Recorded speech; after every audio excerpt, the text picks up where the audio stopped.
પ્રભુ આજે તમને તમારી સાથેની ઓળખાણને, તમારી સાથેના સંબંધને પ્રભુ વધારવા માટે જ્યારે અમે ભેગા થયા છે પ્રભુ, ત્યારે અમારા એક એકના મન અને હૃદયનો પ્રભુ કબજો લેજો. પ્રભુ, તમે જે અમને કહેવા માંગો છો એ પવિત્ર આત્મા તમે અમને સમજાવજો, કહેજો. પવિત્ર આત્મા, please take complete control of me. Nothing of mine, everything of yours.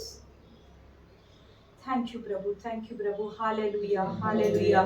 Hallelujah. Hallelujah. Naharina halara. Rehana mahalara. Sherabagaro namatilo raba. Reba ramakhari nora namashila bari. Dera nama ahaki kana halara. Shira makhari dolara. Kitara namara. Remakino shamalari shadira lava. Lehana maro namahalila. Hallelujah. Hallelujah. Hallelujah. Thank you, Lord. Thank you, Lord. Amen. So, ઈસુની જય. Praise the Lord. એક સવાલ છે મારો તમને કે પર્વત, પહાડ એ શાનાથી બન્યો છે? દાખલા તરીકે હિમાલય પર્વતની વાત કરીએ તો એ હિમાલય પર્વત શાનાથી બન્યો?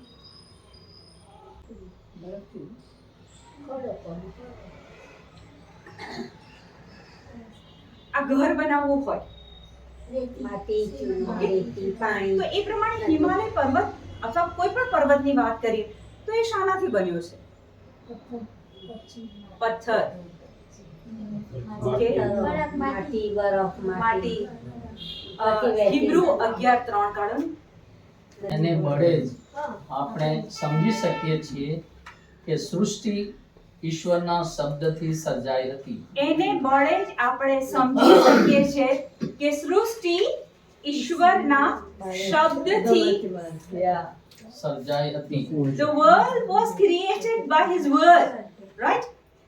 પ્રારંભમાં જે આખી સર્જનની કથા છે, આ ઘર બનાવવું હોય તો આપણે મજૂરો, ઇલેક્ટ્રિશિયન, બધા કેટલા લોકોની જરૂર પડે, પણ પ્રભુએ આખી પૃથ્વી બનાવી તો ફક્ત એમના શબ્દથી.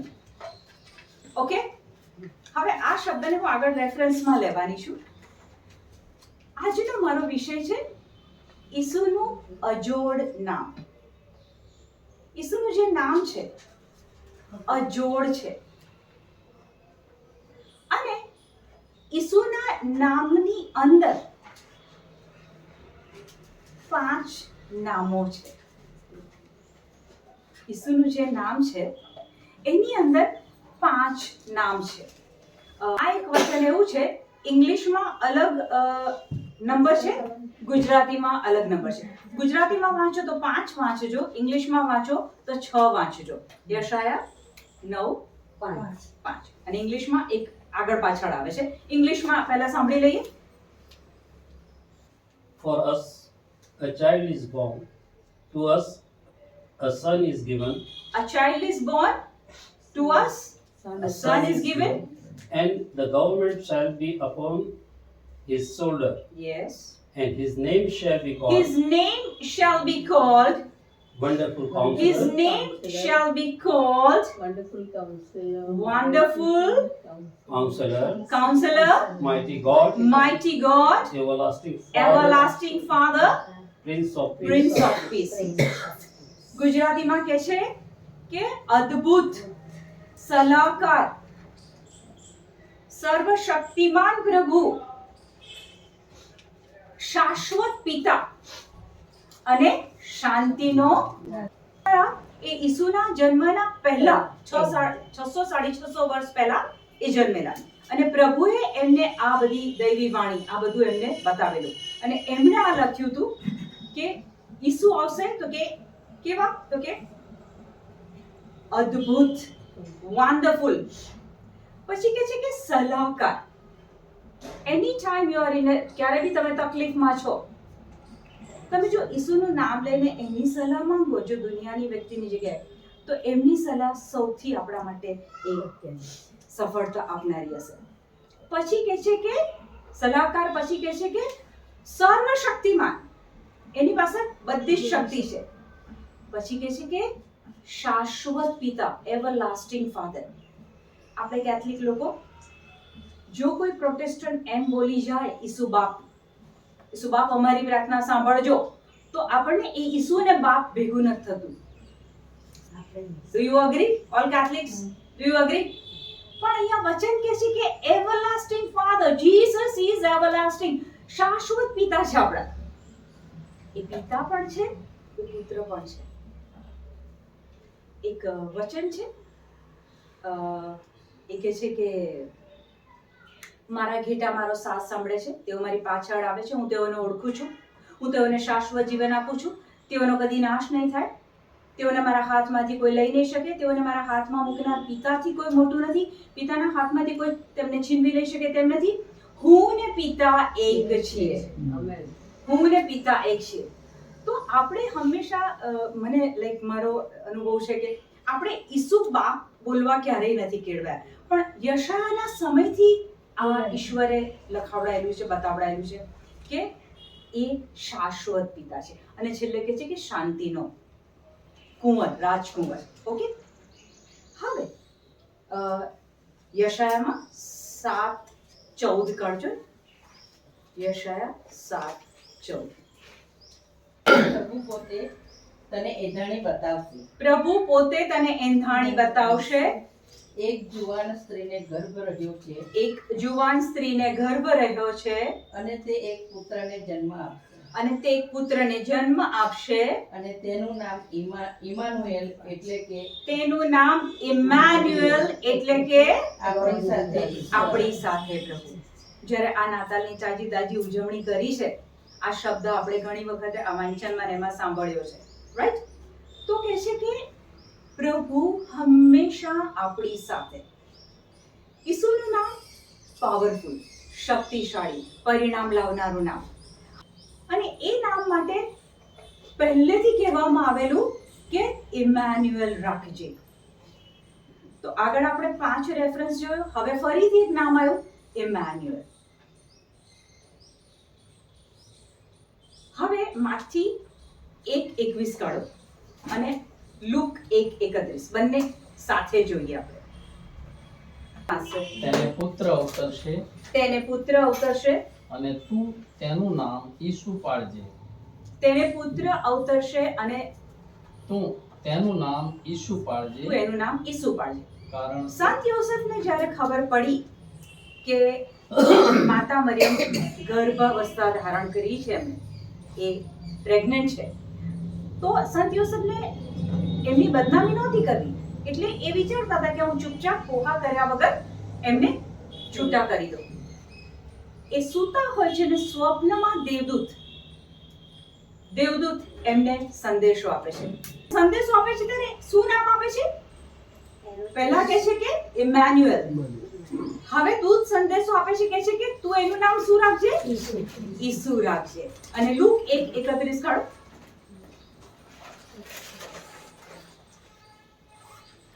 જો તને ગર્ભ રહેશે જો તને ગર્ભ રહેશે અને એક પુત્ર અવતરશે, એક પુત્ર અવતરશે, તેનું નામ તું ઈસુ રાખજે. તેનું નામ તું ઈસુ રાખજે.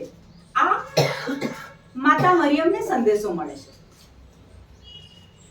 દૂત ગાબ્રિએલ આવે છે અને એ માતા મરિયમને સંદેશો આપે છે કે એનું નામ તું શું રાખજે? તો યોસેફને અને કુમારી મરિયમને બંનેને દેવદૂત આવીને સંદેશો આપે છે અને આ નામ આપવાનું કહે છે. કયું નામ? ઈસુ. હવે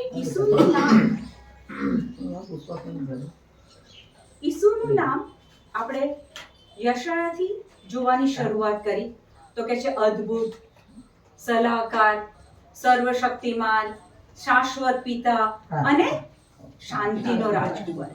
પછી કહે છે કે ઇમ્માન્યુએલ, પ્રભુ આપણી સાથે. હવે તમે સ્ટેપ બાય સ્ટેપ આગળ જાઓ તો બંને શું કહે, જેમની સગાઈ થયેલી માતા મરિયમ અને સંત યોસેફ, બંનેને આ નામ આપવામાં આવ્યું કે આ નામ તમે આપજો. તો આ નામ એટલે કયું? ઈસુ, જીસસ, રાઈટ? તો આ નામ વિશે જો આપણે સહેજ ડિટેલમાં જોઈએ તો ફિલિપી 2:9 કાઢો. પરમેશ્વરે તેમને સર્વોચ્ચ સ્થાને સ્થાપ્યા છે આથી પરમેશ્વર એમને સર્વોચ્ચ સ્થાને સ્થાપ્યા છે અને તેમને સૌ નામોમાં શ્રેષ્ઠ સૌ નામોમાં શ્રેષ્ઠ એવું એકમાત્ર નામ આપ્યું છે. એવું એકમાત્ર નામ આપ્યું છે. સૌ નામોમાં શ્રેષ્ઠ. ઈસુનું નામ કેવું? હું નથી કહેતી, વચન કહે છે કે પરમેશ્વરે, ઈશ્વર પિતાએ એમને સર્વ નામોમાં શ્રેષ્ઠ નામ આપી દીધું છે. એમના નામના 5 નામ આપણે જોયા. પછી કહે છે ઇમાન્યુએલ. પછી બંને જણને મેસેજ મળ્યો, ઈસુ નામ આપજો. તો ઈસુ નામ કેવું? તો કહે છે કે સર્વ નામોમાં શ્રેષ્ઠ. કોઈ બી નામ હોય, સર્વ નામોમાં શ્રેષ્ઠ. એને સમજવા માટે હજી આગળ પ્રેષિતના ચરિત્રો 4થો અધ્યાય અને 12મું વચન. પ્રેષિત એક્ટ્સ ઓફ ધ અપોસ્ટલ્સ 4:12. બીજા કોઈ પણ મારફતે મુક્તિ મળે તેમ નથી. બીજા કોઈ પણ મારફતે મુક્તિ મળે તેમ નથી, કારણ પૃથ્વી પર માણસોને કારણ પૃથ્વી ઉપર માણસોને બીજા કોઈનું પણ નામ આપવામાં આવેલું નથી. બીજા કોઈનું પણ નામ આપવામાં આવ્યું નથી. કે મુક્તિ મેળવવા માટે પૃથ્વી પર એક જ નામ છે અને તે નામ કયું? ઈસુ. ફિલિપી 2:9 કહે છે કે સર્વ નામોમાં શ્રેષ્ઠ. હવે કહે છે કે જો મુક્તિ જોઈતી હોય, આપણો પ્રભુ કહે છે કે ખાલી ઈસુનું નામ લેશે એને બી મુક્તિ મળશે. આપણે સંસારીઓ બાળક પેદા કરીએ છે, એમને ભણાવીએ, એમને બધું જ જે કંઈ આપણે એમના માટે કરવાનું બધું કરીએ અને પછી એમના લગ્ન કરીએ, સેટલ કરીએ અને એમાં એવું આવી જાય કે પૂરી પ્રામાણિકતાથી અનમેરિડ લાઈફ, પૂરી પ્રામાણિકતાથી મેરિડ લાઈફ, પૂરી પ્રામાણિકતાથી નોકરી. હવે તો યસ, આઈ એમ એન્ટાઇટલ, બરાબર? પણ આપણું શું કહે છે? જો આપણે આપણા કર્મો પર મદાર રાખીએ અને એવું માનીએ, એવું વિચારીએ કે મેં આ કર્યું એટલે હું અનંત જીવન માટે, તો આપણું બાઇબલ કહે છે કે જો ઈસુને નથી ઓળખ્યો, ઈશ્વર પિતાને નથી ઓળખ્યા, એમનામાં શ્રદ્ધા નથી રાખી, તો તમારા બધા જ કર્મો, યશાયાના ગ્રંથમાં આ વાક્ય છે, બધા વચન લેવા જઈશ તો કહે છે કે તમારા કર્મો એ મેલા વસ્ત્રો સમાન છે. એટલે આપણે જો આપણા કર્મો પર મદાર રાખીએ અનંત જીવન, ભવિષ્ય માટે કાયમી પ્રભુ સાથે, તો એ આપણા કર્મ, જ્યાં આપણું ફોકસ આપણાથી હટીને એ ક્રૂસ પર, એ બલિદાન પર, એ ઈસુ પર, ઈસુના કર્મો પર જો ગયું તો આપણે we are on the right way. પણ આઈ મી માયસેલ્ફ, મેં આ કર્યું, હું તો રોજ દેવળમાં જાઉં, હું તો રોજ બાઇબલ વાંચું, હું તો રોજ પ્રાર્થના કરું, હું તો રોજ, પ્રભુ કહે છે કે ઈશ્વરને જગત પર એટલો તો પ્રેમ હતો કે તેણે એનો એકનો એક પુત્ર પૃથ્વી પર મોકલી આપ્યો કે જેથી જેને એનામાં શ્રદ્ધા હોય તેનો નાશ ના થાય. એટલે કે શ્રદ્ધા, ઈસુમાં શ્રદ્ધા. આપણને એક નામ મળ્યું, ઈસુ. મુક્તિ મેળવવી હોય તો ઈસુનું નામ છે, કારણ કે સર્વ નામોમાં શ્રેષ્ઠ છે. અને એક વચન હજી લઈએ આપણે, રોમ 10:13. કારણ શાસ્ત્રમાં કહ્યું છે તેમ જે કોઈ પ્રભુનું નામ લેશે તે સૌનો ઉદ્ધાર થશે. બાઇબલ શું કહે છે? ખાલી નામ લેશે. ગુજરાતીમાં પહેલો શબ્દ વાંચો. શાસ્ત્રમાં કહ્યું છે તેમ જે કોઈ પ્રભુનું નામ લેશે. આ સમજવા જેવો છે. આપણે બાઇબલ બહુ વાંચીએ છીએ, પણ એક એક શબ્દને જો સમજી લઈએ ને, અહીંયા વચન કહે છે કે શાસ્ત્રમાં લખ્યું છે કે જે કોઈ કેથલિક, પ્રોટેસ્ટન્ટ, હિન્દુ, મુસ્લિમ, પારસી, જે કોઈ નામ લેશે એ બચી જશે, એનો ઉદ્ધાર થશે. સાચું મને કહેજો, જીવનમાં ઘણીવાર એવા ફેઝ આવે છે કે જ્યારે આપણે બહારમાં આવી જઈએ છીએ, મારું શું થશે, જો સિરિયસ બીમારી આવી જાય તો એક ભય લાગે, હું ક્યાં હોઈશ આફ્ટર ડેથ, આ શરીર છોડ્યા પછી હું ક્યાં હોઈશ. પણ કેટલું સરળ સિમ્પલ આ વચનો દ્વારા આપણને ખબર પડે છે. આ વચનો આપણને બહુ જ ક્લિયર કહે છે કે મેં લાંબી લાંબી પ્રાર્થનાઓ નથી કરી, ઘૂંટણે પડી પડીને શું કહે રડી રડીને પ્રાર્થના નથી કરી, ઉપવાસો નથી કર્યા. વચન કે છે સર્વ નામોમાં શ્રેષ્ઠ નામ ઈસુ એ ઈશ્વરે એમને આપ્યું છે. કે છે એ જ નામમાં મુક્તિ છે. એ નામ લેનાર જે કોઈ, વચન કે છે કે જે કોઈ એ નામ લેશે, કોઈ ધર્મનો બાદ નથી મૂક્યો અહીંયા બાઇબલમાં, જે કોઈ નામ લેશે એ બધાનો ઉદ્ધાર થશે. આપણે કેટલો ભાવ લઈને જીવીએ છીએ. એક રવિવારે જો દેવળમાં ના જવાય તો એટલું બધું ગિલ્ટી ફીલ આવે. જો આજે પ્રાર્થના બોલવાની રહી ગઈ હોય ને રાત્રે યાદ આવ્યું તો એટલો અપરાધ ભાવ આવે કે આજે પ્રાર્થના રહી ગઈ, પ્રભુ મારથી નારાજ થઈ જશે. પ્રભુ કહે છે તારા કર્મ પર મારું ધ્યાન નથી, તારી હાર્ટ કન્ડિશન કેવી છે. પ્રભુ આપણી હાર્ટ કન્ડિશન જોવે છે. આપણે પ્રાર્થનાઓ કરીએ, બાઇબલ વાંચીએ, દેવળમાં જઈએ, બધું જ સારું છે અને કરવાનું છે, જરૂરી છે, પ્રભુ પાસે લઈ જાય છે.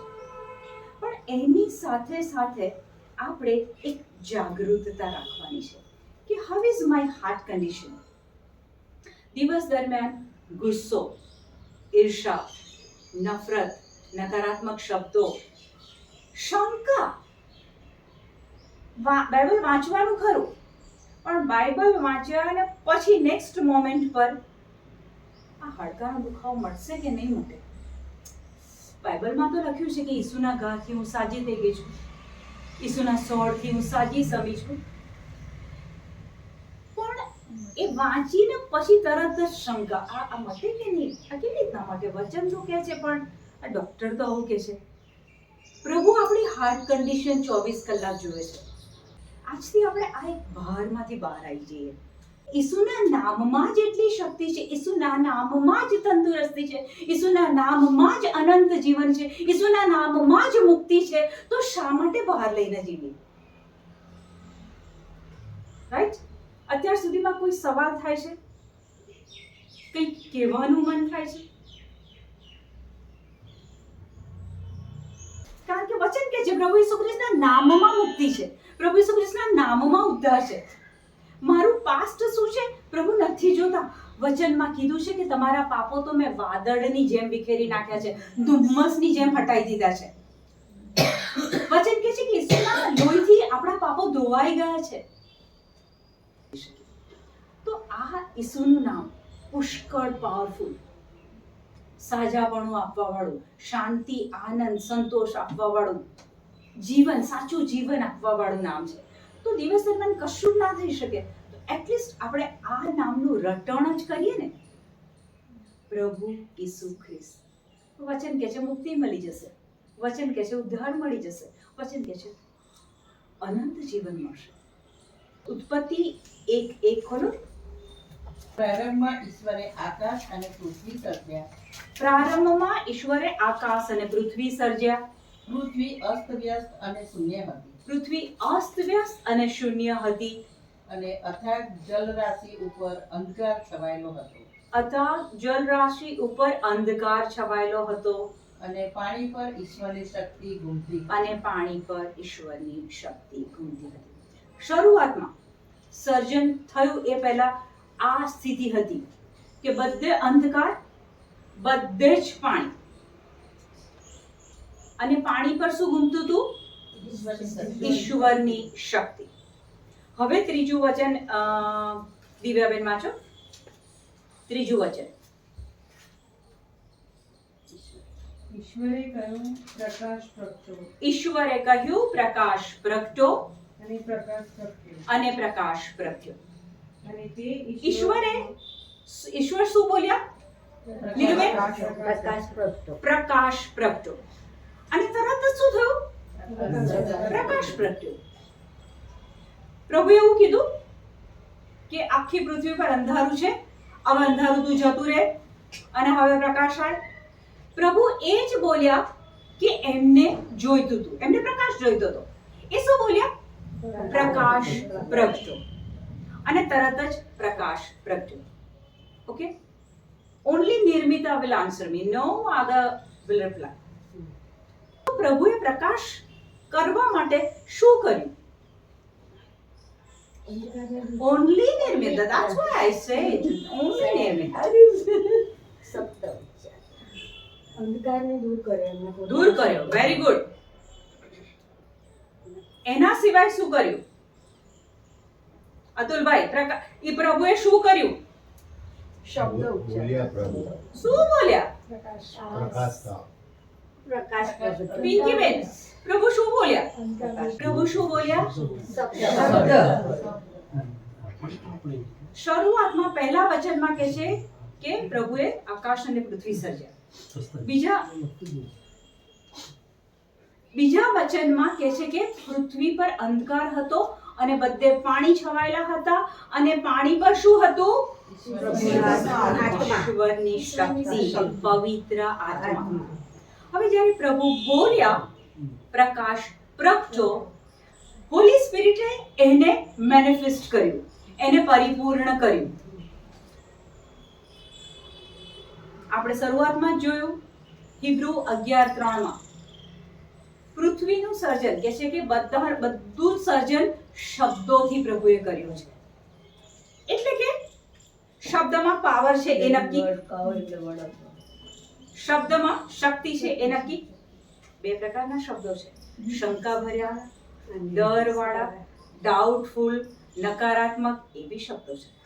અહીંયા આપણે આજે એ શબ્દ આપણને જે મળ્યો છે, ઈસુનું નામ મળ્યું છે, સર્વ નામોમાં શ્રેષ્ઠ, મુક્તિ આપનાર, ઉદ્ધાર કરનાર, ઇમાન્યુઅલ, પ્રભુ આપણી સાથે છે. તો એ જે નામ મળ્યું છે, એ નામને જો આપણે આપણા મુખે બોલીએ તો એ પ્રભુ બોલે છે પ્રકાશ પ્રગટો અને પ્રકાશ પ્રગટ્યો.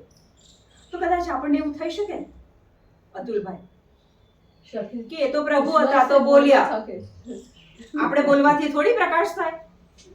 થાય થાય પણ ખરો, ના પણ થાય. ના થાય. પિંકીબેન, પાછળ જોગી આપણને પ્રભુએ અધિકાર આપ્યો છે એમના નામ શ્રદ્ધાથી થાય. જો આજે તમને પ્રભુએ પસંદ કર્યા છે, અહીંયા જે બેઠા છે ને, અહીંયા બેઠા છે એમની આગળ પ્રભુ એક વાત ક્લિયર કરવા માંગે છે. જેટલા બેઠા છે એ આ વસ્તુને પકડજો તો જીવન આજ પછી કેવી રીતના બદલાય છે. પ્રભુ જ્યારે કોઈ પણ આવો સવાલ ઉપસ્થિત થાય ત્યારે જો બાઇબલ સાથે આપણને બાઇબલમાંથી એને એને એને અનુમતિ આપતું વચન મળે, એક જણ કે છે થાય, એક જણ કે છે થાય બી, એક કે છે ના થાય. પણ જો આ વચનને એક બાઇબલના વચનની પુષ્ટિ મળી જાય, ઓપન જેનેસિસ ઉત્પત્તિ 1:27, અત્યાર સુધી જેણે બિલકુલ નથી વાંચ્યું એ વાંચો તો. આથી ઈશ્વરે પોતાની પ્રતિમૂર્તિ રૂપે માણસને પેદા કર્યો. આથી ઈશ્વરે પોતાની પ્રતિમૂર્તિ રૂપે માણસને ઘડ્યો. પોતાની પ્રતિમૂર્તિ રૂપે ઈશ્વરે એને પેદા કર્યો. પોતાની પ્રતિમૂર્તિ રૂપે ઈશ્વરે એને પેદા કર્યો. તેણે માણસોને સ્ત્રી અને પુરુષ બનાવ્યા. માણસોને સ્ત્રી ને પુરુષ. પ્રભુએ આપણને કેવા બનાવ્યા છે? એની પ્રતિમૂર્તિ. એમની પ્રતિમૂર્તિ, ડિટ્ટો એમના જેવા. આપણામાંથી કોણ પ્રભુ જેવું દેખાય છે? મને સાચું કહી બધા દેજો. જ. બધા બધા. તો ઈશ્વરનો આત્મા બધા. બધા આજે મારા અતુલભાઈ કહે ને એટલો જ જવાબ. જવાબ. આગળ. પ્રભુએ પોતાની ઇમેજ પ્રમાણે આપણને દરેકને બનાયા છે. પણ આટલામાંથી કોણ છે? દરેકને બનાયા છે. અંકલ દેખાય છે? એ પ્રભુ જેવા દેખાય છે? દેખાય છે? નો. બહારથી આપણું આ જે શરીર છે એ આપણે શારીરિક રીતે આપણે પ્રભુ જેવા નથી. આપણને જો ડિવાઈડ કરીએ તો આપણે 3 ભાગમાં વહેંચાયેલા છીએ. બોડી પાર્ટ કે જે આપણે એકબીજાને જોઈ શકીએ છીએ. આઉટર પાર્ટ એ એક, પછી એની અંદર મન સેકન્ડ, અને અંદર સ્પિરિટ આત્મા આપણને આપ્યો છે. અને તમારી ને મારી અંદર પ્રભુએ જે આત્મા મૂક્યો છે ડીટુ પ્રભુ જેવો છે.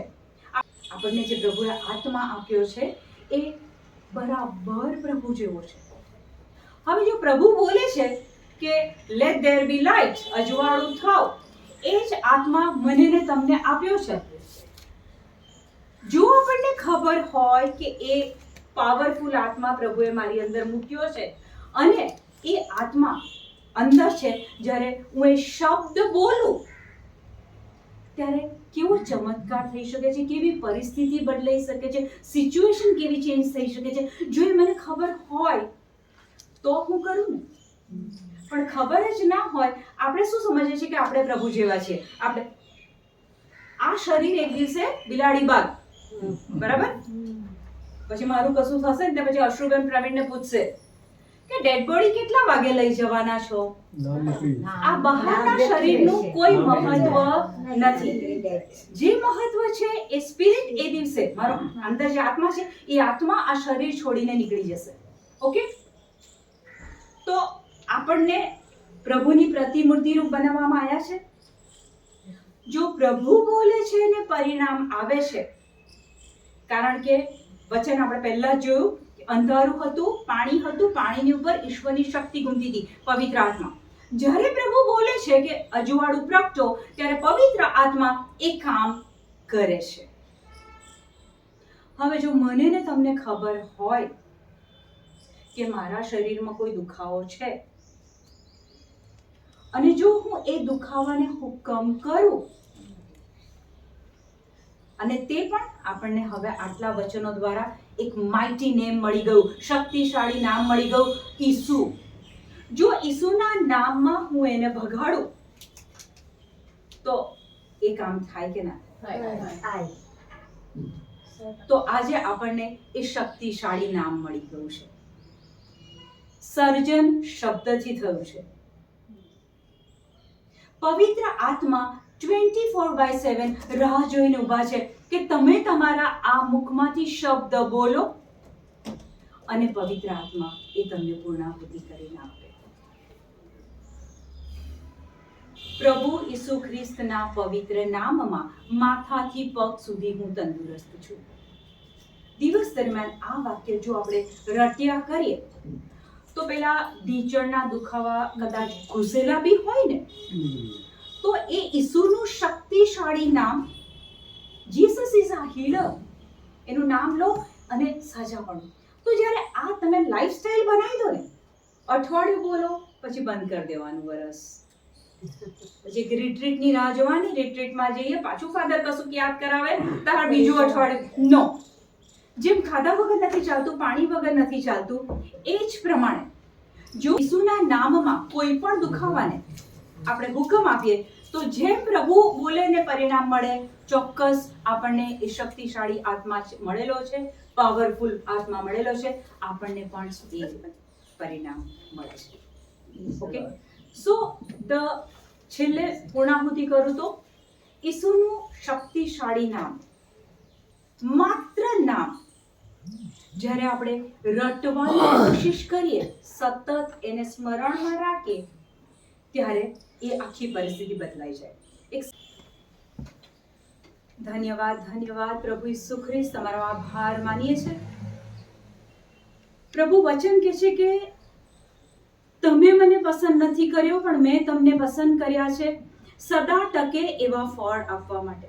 પ્રભુ, આજે અમને બધાને તમે પસંદ કર્યા છે, અને સદા ટકે એવા ફળ એટલે કે આત્માઓ સ્વર્ગમાં લઈ જવા માટે પ્રભુ તમે અમારી નિમણૂક કરી છે, માટે આભાર માનીએ છીએ. પ્રભુ, તમારું શક્તિશાળી નામ. પ્રભુ ઈસુ, તમે જન્મ્યા એ પહેલા યશાયાએ કહી દીધેલું, ઇમ્માન્યુઅલ, પ્રભુ આપણી સાથે. ઈસુ, આભાર માનીએ છીએ તમારો કે તમે સ્વર્ગ છોડીને પૃથ્વી પર આવ્યા, તમારું બલિદાન આપ્યું, અને અમારી ને પિતાની વચ્ચે જે આડ હતી, વચન કહે છે કે એ વચ્ચે ઓબ્સ્ટિકલ હતું, ઈસુ તમે તમારા બલિદાનથી એ પડદો ચીરી કાઢ્યો છે અને પિતા સાથે અમારું સમાધાન કરાવી દીધું છે. ઈસુ, તમારો આભાર માનીએ છીએ. તમારું શક્તિશાળી નામ આજે અમને મળ્યું છે. પ્રભુ, આજે એટલી કૃપા માંગીએ છીએ કે અહીંયાથી નીકળ્યા પછી ઈસુ સતત તમારા નામનું સ્મરણ કરીએ, બાઇબલ વાંચીએ, વચનો બોલીએ, અને સતત ને સતત પ્રભુ અમે તમારી સાથે રહીએ. કારણ કે ઈસુ તમે કીધું છે કે સંસારમાં તો ભીંસ વેઠવાની જ છે, પણ ખાતરી રાખજો કે બધા પર મેં વિજય મેળવ્યો છે. ઈસુ, અમારી સમસ્યાઓ તો તમે બધી ક્રૂસ ઉપર નિપટાવી દીધી છે. ઈસુ, આજથી તમારા નામમાં જીવીએ એવી કૃપા અમને આપજો. Thank you lord. Amen, amen, amen. આ છે અશ્રુબેન, અને એમની સાક્ષી આપણે સાંભળીએ. ગયા વર્ષે નવેમ્બરમાં મને ઉઠવું એટલે ચક્કર આવે, બેસવું એટલે ચક્કર આવે, સૂઈ જવું ચક્કર આવે, સતત ચક્કર આવે, અને વર્ટિગો કહે નહીં, ઘણી બધી મેં દવા કરી. ડિસેમ્બર, જાન્યુઆરી, ફેબ્રુઆરી 2 મહિના 3 મહિના બહુ જ પરેશાન રહી, આને કારણે આખરે પછી ભાઈ મને કે ચાલ તને કાનના ડૉક્ટર પાસે લઈ જાય, કદાચ કાનમાં પ્રોબ્લેમ હોઈ શકે, ઘણા એવું કીધું. તો કાનના ડૉક્ટર પાસે લઈ ગયો. પછી ત્યાં જો VNG ટેસ્ટ પણ કરાયો, તો કે આમ કશું દેખાતું નથી, કાન બધું સારું છે, પણ કદાચ કે કાનમાં કંઈ કફ સુકાઈ ગઈ, પથરી જેવું થયું હશે. એટલે જ્યારે શરદી થાય ને પછી કફ થાય, એ સુકાઈ ગયો અને પથરી જેવો થઈ ગયો. અને જ્યારે કાનની અમુક નસ ઉપર આવે ત્યારે કે તમારું બેલેન્સ જાય છે ને એના કારણે તમને ચક્કર આવે છે. તો એમણે મને ત્યાં એક્સરસાઇઝ કરાવી, અને ઘરે પણ થોડા દિવસ એક્સરસાઇઝ કરાવી, અને કીધું કે મટે તો ઠીક છે, નહીં તો આમાં કંઈ એવું હોતું નથી. સળંગ પર તમારે પોતે એને જાતે જ થોડું ઘણું એક્સરસાઇઝથી કરવું રહેશે, અને થાય તો સારું. ખુશીબેન મારી પાસે આવ્યા હતા અમારા ઘરે, અને એમણે અમને વચનો આપ્યા હતા. ઈસુના ઘા વડે મને સાજાપણું મળ્યું છે, ઈસુના સ્વરથી હું સાજીવાની થઈ ગઈ છું. વચનો કુમાર માટે ખાસ આપ્યા હતા. અમે કુમાર 2 કાયમ બોલીએ, અને મારા ચક્કર થયા ત્યારથી તો હું બોલું કે ઈસુના અભ્યાસથી ડૉક્ટર મેં કીધું હવે ડૉક્ટરથી નહીં થાય એટલે મારો પ્રભુ જ મને બચાવશે. એટલે મેં તો બોલવા જ માંડ્યું, ઈસુના ઘા વડે મારા ચક્કર પૂરા થઈ ગયા છે, ઈસુના ઘા વડે મારા ચક્કર મટી ગયા છે. બસ જ્યારે ઊભી થાઉં તો બોલું, સૂઈ જાઉં તો બોલું, અને તમે નહીં માનો, ખરેખર મારા ચક્કર ગાયબ થઈ ગયા. એમણે મને પ્રાર્થના માટે બોલાવી. હોશિયાર 4:6 કહે છે કે મારા લોકો જ્ઞાનને અભાવે નાશમાં જાય છે. એ દિવસ સુધી એમને ખબર નથી કે આ વચન બોલવાનું. જ્યારથી વચન મળી ગયું અને બોલવાની શરૂઆત થઈ, ત્યાં એ વચને કામ કર્યું. કોઈ વ્યક્તિનું કામ નથી, ત્યાં એ વચન તમને સાજાપણું આપે છે.